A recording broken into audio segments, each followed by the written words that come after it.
Even taking into account injuries and the last-minute unavailabilities due to COVID, the Browns' performance against the Jets was flat-out disappointing.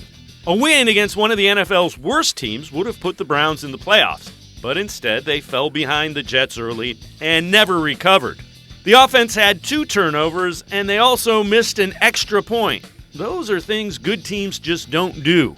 The disappointments for the Browns, and there were many. 18 rushes for a total of 45 yards for a backfield with Nick Chubb and Kareem Hunt in it.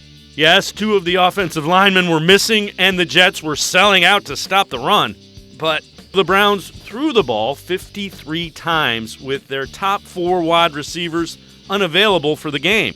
The timing was obviously off, and Baker Mayfield was never able to connect and make the big play the Browns offense needed.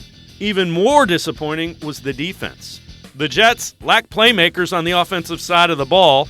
That's why the record is what it is. But the Jets ran the ball for 131 yards on the Browns' D and averaged almost 4 yards a carry.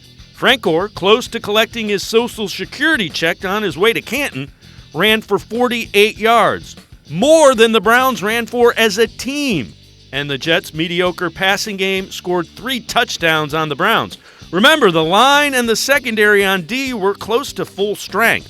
To state the obvious, yes, the Browns were shorthanded, but good teams, playoff teams, find a way to win games like this one. The good news for the Browns, if they beat the Steelers on Sunday, they will end that 17-year playoff drought for the franchise and the fans. The bad news, the Steelers run the ball better than the Jets, and if the Browns lose, they will likely miss the playoffs with 10 wins on a season. They would need a lot of help to get in with a loss. The question is, will the Jets game serve as a wake-up call? Are the Browns a playoff team, or are they more of an average team that took advantage of a somewhat soft schedule? This week and beyond, we'll answer those questions. But it's kind of amazing how one game out of 10 or whatever that number is just changes everybody's outlook, it appears. And one game getting back will bring it back. Yeah. Hey, Dave does a great job with those, by the way. I guess the one thing I would question is the Steelers. I don't know if they do run the ball better than the Jets, but I can tell you that that's what they're going to want to do on Sunday.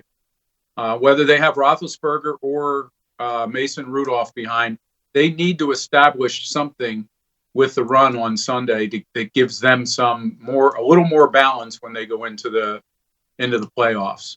The worry for me, for the Browns fans, for that game, Les, is that I saw Jets receivers running wide open yesterday, and it wasn't only the trick play that went for a touchdown; it was other plays.